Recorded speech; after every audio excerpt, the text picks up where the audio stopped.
আসসালামু আলাইকুম রহমতুল্লাহ। কেমন আছেন সকলে? আশা করি সকলেই ভালো আছেন। দেশ ও প্রবাসে থাকা 5 ব্যাংক তথা সম্মিলিত ইসলামী ব্যাংকের সকল গ্রাহকদের জন্য একটি মহা দুঃসংবাদ নিয়ে আসতে বাধ্য হলাম। আমরা চাই না কোনো গ্রাহকরা মনে কষ্ট পাক, কিন্তু সম্মিলিত ইসলামী ব্যাংকের বর্তমান পরিস্থিতিতে গ্রাহকদের দুশ্চিন্তা বাড়ছে। সেই বিষয়টি আপনাদের মাঝে তুলে ধরার উদ্দেশ্যে এখনকার নিউজটি। একটু ধৈর্য সহকারে পুরো নিউজটি শুনলে বিস্তারিত বুঝতে পারবেন। যারা নিউজটি দেখছেন তাদেরকে বলবো নিউজটিতে একটি লাইক দিবেন এবং কমেন্টে মতামত জানাবেন, শেয়ার করে সবাইকে জানানোর ব্যবস্থা করবেন।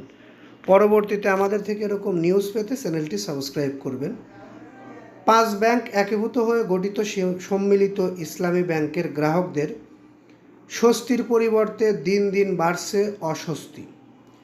কয়েকদিন পর পর বাংলাদেশ ব্যাংকের নতুন নির্দেশনার কারণে গ্রাহকদের মধ্যে ব্যাংকের নতুন নির্দেশনা যে বিষয়টি আমরা দেখতে পাচ্ছি, সেই বিষয়টির মাধ্যমে দুশ্চিন্তা ও অনিশ্চয়তা বাড়ছে।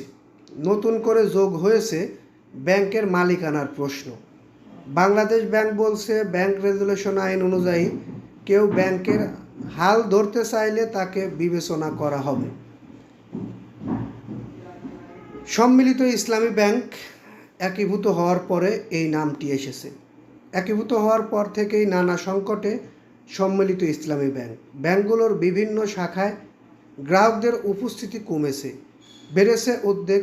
চাহিদা মতো অর্থ পাওয়া তো দূরের কথা, বাংলাদেশ ব্যাংকের নিয়ম অনুযায়ী টাকা তুলতে এসেও ভোগান্তিতে পড়ছে গ্রাহকরা।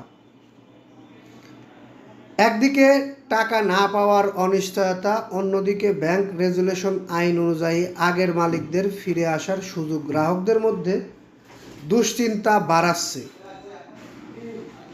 ব্যাংকগুলোতে নতুন করে আমানত জমা দেওয়ার প্রবণতা কমেছে, এমন বাস্তবতায় একীভূত 5 ব্যাংকের কর্মকর্তা কর্মচারীদের মধ্যে অস্থিরতা তৈরি হয়েছে। গ্রাহকদের আস্থা ফেরাতে বাংলাদেশ ব্যাংক থেকে সঠিক নির্দেশনা প্রয়োজন বলে মনে করছেন ব্যাংকাররা।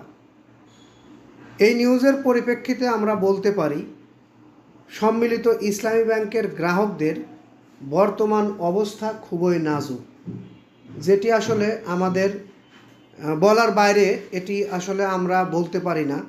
আমরা নিউজ কন্টেন্ট ক্রিয়েট করি, যেটা নিউজ সেটাই আপনাদেরকে তুলে ধরি। এতে বলা হচ্ছে, এই নিউজের পরিপ্রেক্ষিতে সম্মিলিত ইসলামী ব্যাংকের গ্রাহকরা আরও দুশ্চিন্তায় পড়বে এবং তাদের আমানতের টাকা ফেরত পাওয়া নিয়ে অনিশ্চয়তা বাড়বে বলে মনে হচ্ছে। যাই হোক, এতক্ষণ পর্যন্ত ধৈর্য সহকারে নিউজটি দেখার জন্য আন্তরিক ধন্যবাদ জানিয়ে এখান থেকে বিদায় নিচ্ছি। আসসালামু আলাইকুম।